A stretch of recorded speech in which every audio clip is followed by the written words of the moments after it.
On n'a même pas l'arrestation de l'individu, on n'a même pas vérifié son ordi, ses motivations, ses publications. C'est vraiment tôt pour tirer des conclusions. Bon, dans une ligne ouverte, un citoyen qui appelle donne son opinion aux États-Unis, je comprends, mais le président du pays, il ne devrait pas se garder cette réserve d'attendre les faits un peu? Non, parce que les faits, ça compte pas. Ils réussissent toujours à les récupérer, puis ils ont un héros autour duquel rallier la base, autour duquel on peut faire oublier le reste, Epstein, etc., etc.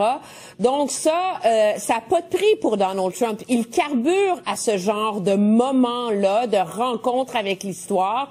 Et puis là, lui a survécu à une tentative d'assassinat contre lui.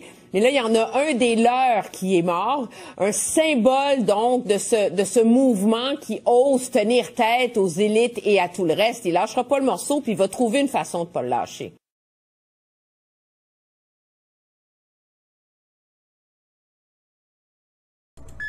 Ça, puis même l'actualité, tu sais, de voir les images qui ont circulé sur le web de cet assassinat-là, ça fait mal au cœur. Tu parlais de la jeune Ukrainienne qui a été assassinée dans l'autobus. Zaruchka. Ça fait mal au cœur. Il y a beaucoup d'affaires où il faut trouver des soupapes pour enlever ça de notre cerveau puis garder foi en l'humanité. Puis je trouve ça tough, tu sais, quand j'ai appris qu'il y avait un GoFundMe pour Brown, là, de... L'assassin? Oui. Hey. Ouais. Là, tu dis, vraiment, êtes-vous sérieux? Et que là, on blâmait le racisme systémique pour la mort de cette jeune femme blanche. Là, tu sais, c'est comme... on associe Charlie Kirk, là. Stephen King, l'écrivain, j'ai sa collection, j'ai pas mal tout lu de Stephen King, qui a écrit que il y avait Charlie Kirk avait incité les gens à lapider les gays. Ouais. Ce qui est faux. Et Stephen King a dû s'excuser. Mais pourquoi on fait ça? Pourquoi? Il y a des Carlos Brown là, qui a tué Irina Zaruchka dans le train à Charlotte, en Caroline du Nord. Là, tout à coup, tout ça est oublié. Mais ça, c'est grave aussi. Ah, ben oui, c'est sûr que grave aussi. Là. Elle se fait poignarder avec, tu sais, dans le cou. Et à côté d'elle, il y a une femme qui lui tourne le dos. Elle va même pas l'aider. Les gens regardent des Carlos Brown sortir du train, ils n'interviennent pas.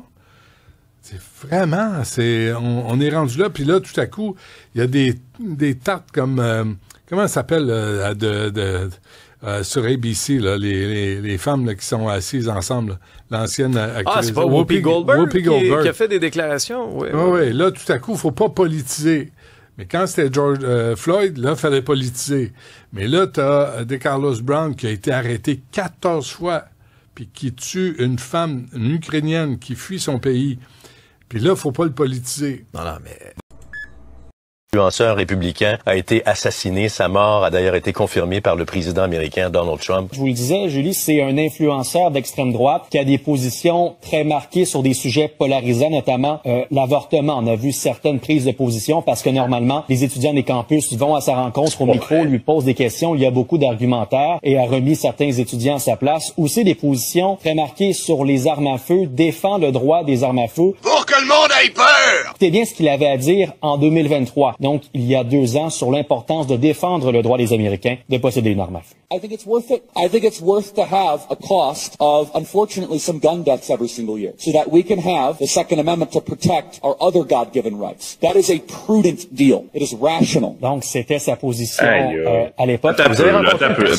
Mais c'est-tu sale, pareil, là? De tous les arguments qu'il y a pu avoir sur tous les sujets possibles, c'est cette quote-là qu'ils veulent présenter la journée de son décès par arme à feu. Ouais, ben c'est comme pour dire au monde, dans le fond... il l'a cherché. Ouais, il l'a cherché, en gros, tu sais. Vu qu'il pensait ça, tu sais... C'est donc même des enfants de chienne, man. Excuse-moi, là, mais c'est des enfants de chienne. C'est comme si t'avais un de tes chums, que sa blonde, elle, il a pas dit qu'elle était enceinte, elle va se faire avorter dans son dos. Toi, tu lui dis, t'avais juste à pas être pour l'avortement, gros épais. C'est donc ben cave, c'est comme mise en contexte. Mais c'est pas juste ça, c'est que le Québec Québécois moyen ne connaît pas nécessairement Charlie Kirk, là. La job, c'est de présenter le décès spectaculaire de quelqu'un par assassinat politique, là. Ta job, c'est de mettre un contexte là-dessus. Puis la façon que t'as de mettre le contexte, c'est de transformer la victime en vidange. Vous avez rencontré le personnage. C'est quelqu'un d'assez particulier, hein, qui dédie sa vie au mouvement conservateur américain et qui a comme objectif de convaincre les jeunes Américains des bienfaits du conservatisme et de la droite. C'est qui va plus donner de conférence?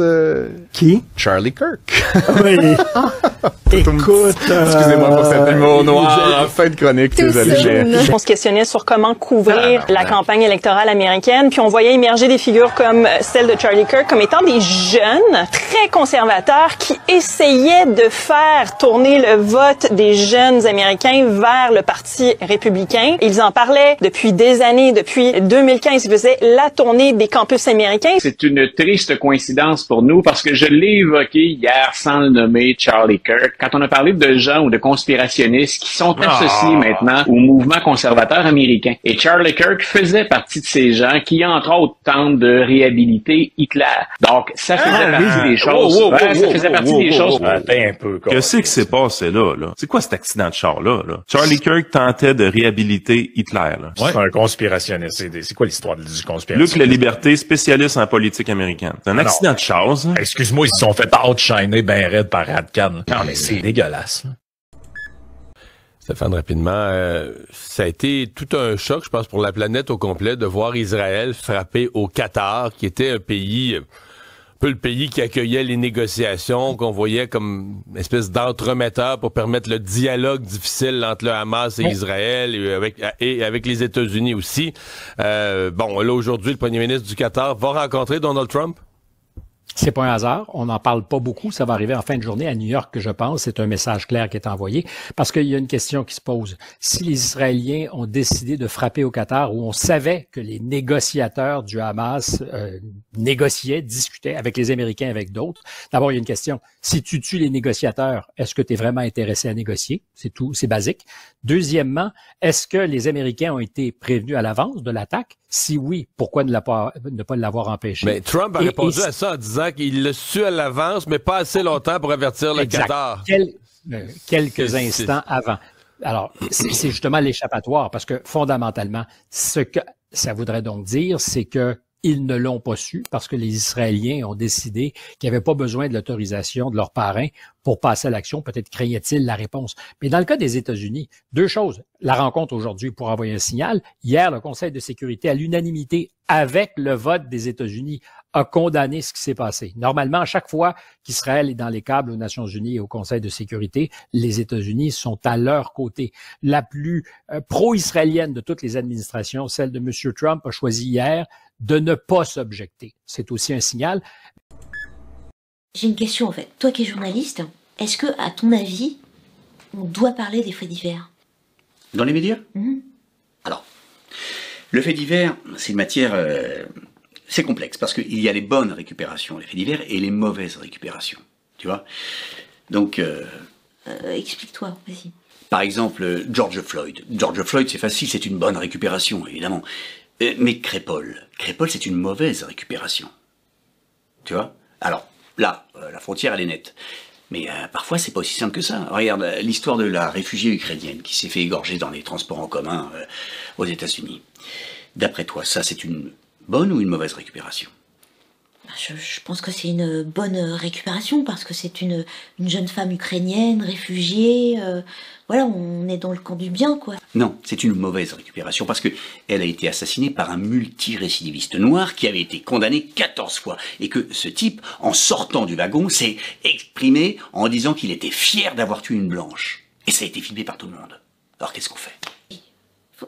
Faut pas en parler, alors. Faut pas en parler, mais c'est trop tard, tout le monde en parle. C'est filmé. Tu veux qu'on fasse quoi? Je sais pas, moi. T'as qu'à dire que c'est à cause de Trump. Tu penses bien qu'on y a pensé, c'est ce qu'on fait tout le temps. Mais là, ça marche pas. C'est un peu plus délicat. 14 fois condamné, un noir, Trump... non, il y a un minimum de crédibilité. Ouais. Oh, putain, j'ai une idée. C'est à cause du réchauffement climatique. Bah oui. C'est pas bête. À cause du réchauffement climatique, cet individu... avait un coup de chaud, dans un wagon surchauffé. Donc la sueur lui coulait dans les yeux. Il a même pas vu qu'il égorgeait. Hein. Noir, blanc, il voyait rien. Oui, non, mais écoute, je vais écrire un article dessus. Là. Je vais écrire un article sur les conséquences tragiques du réchauffement climatique dans les transports en commun. Vendu.